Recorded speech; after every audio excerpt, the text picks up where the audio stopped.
Welcome to the 5th episode as part of the Raspberry Pi series on this channel. This time, we'll be setting up a basic blogging website using WordPress. And for those of you who are interested, we'll also cover a segment on how you can make your website publicly available on the internet. But before we get started, you do need to have at least Apache, PHP, and MySQL installed on your Raspberry Pi. If you haven't yet done this, I highly recommend watching the last video I did on web server setup. Okay, so here's what we'll be focusing on next. First, we'll download WordPress and set it up inside our Raspberry Pi's public HTML directory. Next, we'll create a database for the blog and grant user permissions to read from it and write to it. Then, we'll run through the WordPress installation and access it from the browser. Finally, we'll go through a way to make your Raspberry Pi's blog available from any device on the internet.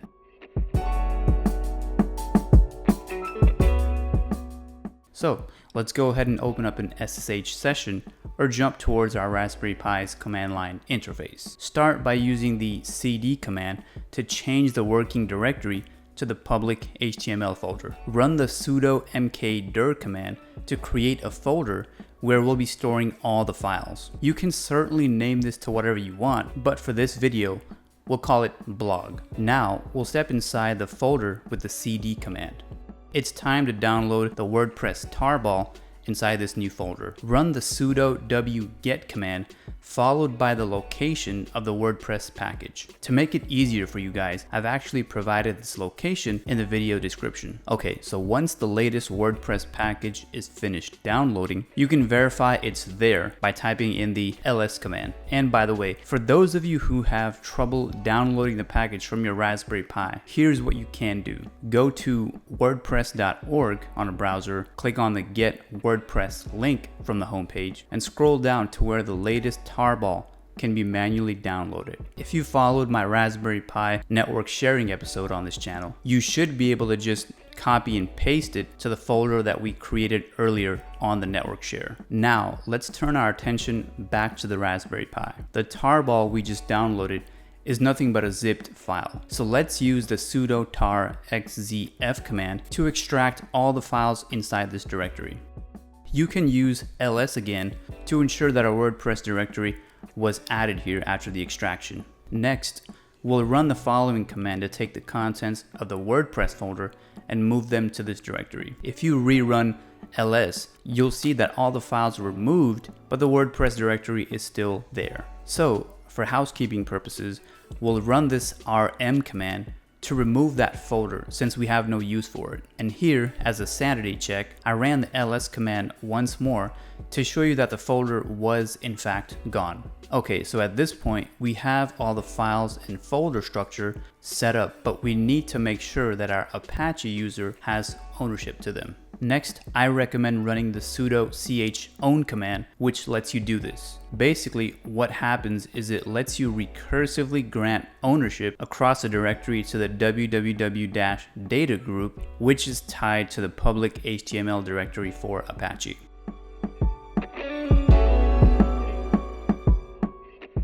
Now that we've downloaded and set up WordPress on the HTTP side, we need to create a database and grant our MySQL user permissions to make changes to it. So let's go ahead and execute the following command to start a MySQL session. We'll run a query first to create a database for our blog.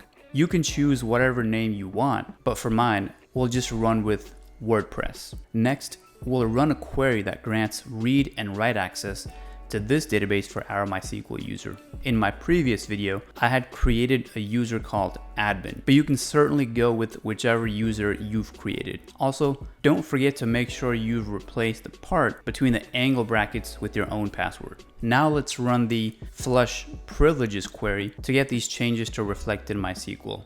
Okay, so since we are now done running queries, you can close the MySQL session by running the exit command.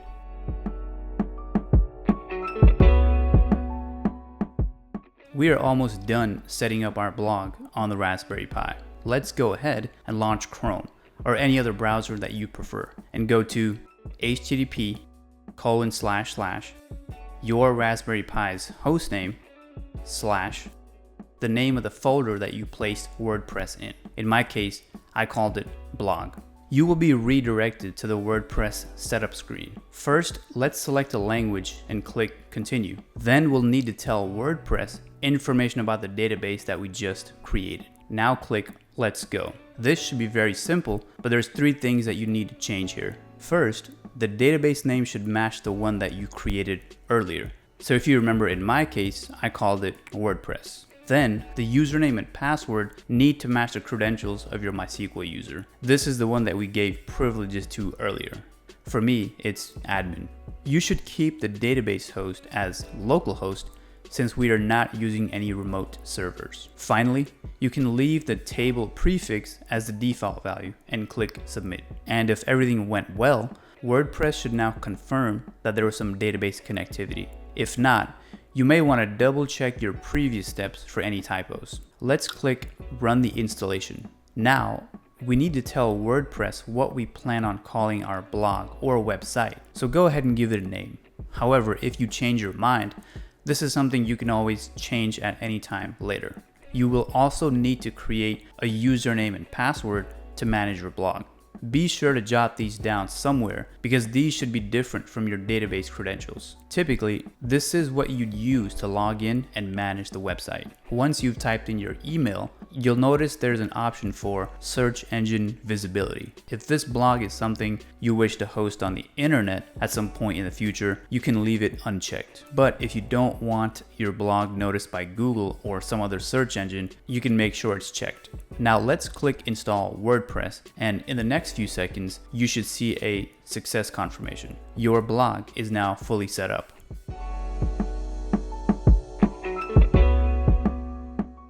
Let's click login so we can go to the next page.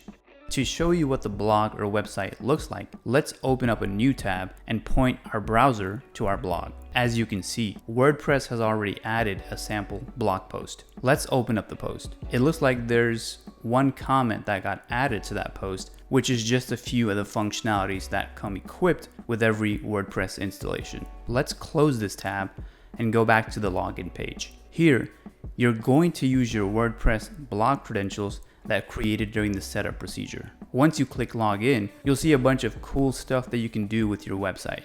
For example, you can go to posts and start moderating or managing the ones that already exist. Or you can simply start a new one. There's also a pages module that lets you add or make changes to different pages that are already hosted on the website. You will notice that some of them already exist for a good look and feel, but typically you'd remove those and add ones that are relevant to your blog. Next, if you go to the comments page, you can either reply to comments on your blog or moderate them, because at this point you are the administrator. WordPress also lets you change the appearance of your blog entirely by having you select templates. And if you're willing, you can go to the theme editor to modify the entire code or CSS style sheets for your website theme at any time. And if you are maintaining a website where you'll have multiple users, WordPress does let you easily assign different roles for each contributor. Okay, now for those of you wanting to see what WordPress did with the database that you created earlier, you can go to your phpMyAdmin and take a look at some of the tables that got added during the installation. This is typically where all of your website or blog data will be stored. So at this point, you are basically done. However, your blog at the moment would only be reachable inside your local network or Wi-Fi. So what if you wish to use your Raspberry Pi to host your website on the internet? That's what I'll go over next.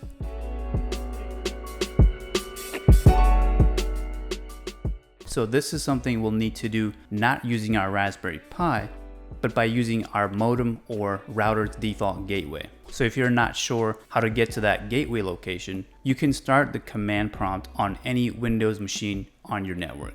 Then by running the ipconfig command, you'll see the default gateway show up at the bottom of the list. So let's go back to the browser and try hitting that gateway address.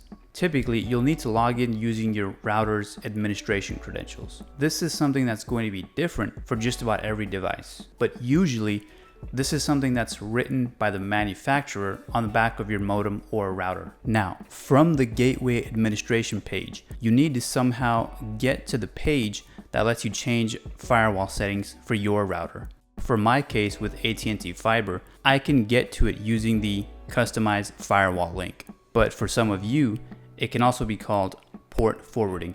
What we need to now do is allow internet traffic at port 80 to pass through the router's firewall and point it to the HTTP server port on our Raspberry Pi. For my case, I first selected Raspberry Pi as the device and added HTTP server to be allowed as a hosted application. This is something that may look different for every manufacturer, but what we're trying to achieve is basically the same thing. In other words, for you to access your Raspberry Pi's blog using your public IP address, you need to tell the router to allow incoming traffic at port 80 so it can basically be forwarded to the HTTP server, which is also, by the way, port 80 on your Raspberry Pi. So if you successfully do this, you should now be able to hit your Raspberry Pi's website using your IP address.